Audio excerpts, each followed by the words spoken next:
Hey hello আসসালামু আলাইকুম, কেমন আছেন সবাই? আজকে দেখাবো কোথায় গেলাম, কি করলাম এবং কি খেলাম। অনেকদিন ধরেই মনে হচ্ছিল ঢাকা ভার্সিটি যাব, এই ভর্তাটা খাবো, কিন্তু যাওয়াই হচ্ছিল না। তাই আজকে চলে গেলাম ঢাকা ইউনিভার্সিটিতে। এখানের বিভিন্ন প্রকারের খাবারের যে জিনিসগুলি আছে, মানে স্ট্রিট ফুডগুলি যেগুলি আছে সেগুলি ট্রাই করার জন্য।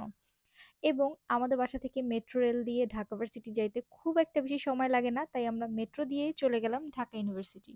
আর মেট্রো রেলের সিঁড়ি দিয়ে নামতেই প্রথমেই চোখে পড়ে গেল এই লোভনীয় ভাজাভুজিগুলি, যেগুলি তো আমার খুবই খুবই মজা। তাই এক একটা করে নিয়ে নিলাম এই প্রত্যেকটা আইটেম, মানে প্রত্যেকটা একটা একটা করে নিয়েছি, যে খেয়ে যেটা যেটা ভালো লাগবে সেটা সেটা আবার নেক্সট টাইম নিব। এই জায়গাতে আমি খুবই হতাশ, খুবই হতাশ। আমার কাছে মানে একটা আইটেম ছাড়া আমার কাছে কোনো আইটেমই ওইভাবে ভালো লাগেনি, যেটা হচ্ছে মাশরুমের চপ। ওইটা ছাড়া কোনো কিছুই ভালো লাগেনি। বেগুনিটা সো সো ছিল, বেগুনি খুঁজে পাচ্ছিলাম না। আর এরপরে যে চপটা খেলাম এটা হচ্ছে মিক্সড ভেজিটেবল একটা চপ, বাট এটা আমার কাছে একটু ভালো লাগেনি। প্রত্যেকটা সবজি কচকচ করতেছিল, আর বেশি বাঁধাকপি দেওয়া আছে। এটা বলতেছিল আলুর একটা চপ, বাট এটাও আমার কাছে একটু ভালো লাগেনি। সেম লাগছে, মানে দুইটাই সেম।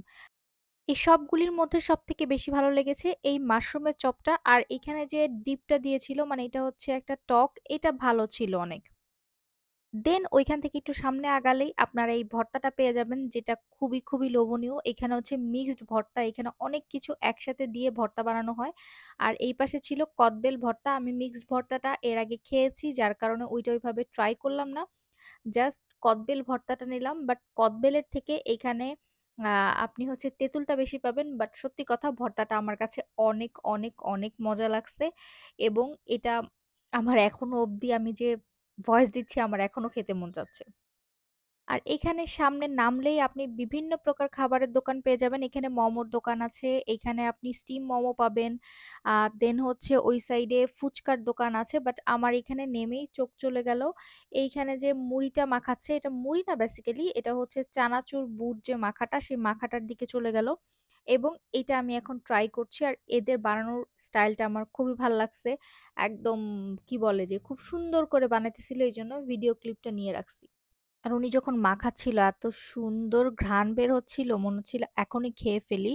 সো এখানে মাখিয়ে টাখিয়ে আমার কাছে দিয়ে দিল, এবং আমি এখন খেয়ে দেখব এটা কেমন। এইটা আমার কাছে অনেক বেশি ভালো লাগছে। ভাজা পোড়া যেগুলি খাইলাম সেগুলির থেকেও বেশি ভালো লাগছে। আচ্ছা, একটা কথা বলে রাখি, ভাজা পোড়া খাইছিলাম হচ্ছে 50 টাকার। আর এই যে যে আপনার ছোলা বুট মাখাটা নিলাম চানাচুর দিয়ে, এটা ছিল 20 টাকা। আমি প্রত্যেকটা খাবারের প্রাইস এখানে ইনক্লুড করে দিব। এরপরে একটু সামনে গেলে এরকম একটা আরসির দোকান পাবেন। দেন হচ্ছে এখানে একটা ডাবের পুডিং বসে, যেটা হচ্ছে হোমমেড ডাবের পুডিং। জিজ্ঞেস করলাম, ভাইয়া যা বললো ওনার আম্মা নাকি এটা বাসায় মেক করেন। এখান থেকে আমি একটা ডাবের পুডিং নিয়ে নিলাম, যেটার প্রাইস ছিল 40 টাকা। এবং এটা আমার কাছে অনেক রিফ্রেশিং মনে হয়েছে। আমার কাছে খেয়ে অনেক বেশি মজা লাগছে, যদিও বাসায় বানাইলে আরেকটু মজা হয়, বাট সে যেহেতু তার প্রফিট রেখে সেল করছে, তার অনুযায়ী ঠিক আছে। আর এরপরে আমি খেয়ে নিলাম একটু আরসি, কারণ পেটটাকে একটু ঠান্ডা করা দরকার। আরসিটা খায় আমার কাছে বেশি ভালো লাগেনি, কারণ আমার কাছে মনে হয়েছে আরসির মধ্যে মধু মিশানো আছে।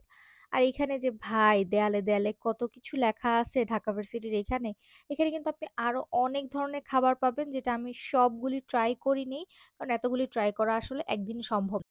সো আপনাদের কাছে আজকের ভিডিওটা কেমন লেগেছে অবশ্যই জানাবেন, আর এর পরবর্তীতে কোন জায়গায় ভিডিও করলে ভালো হয় সেটাও একটু বুদ্ধি দিয়ে যাবেন।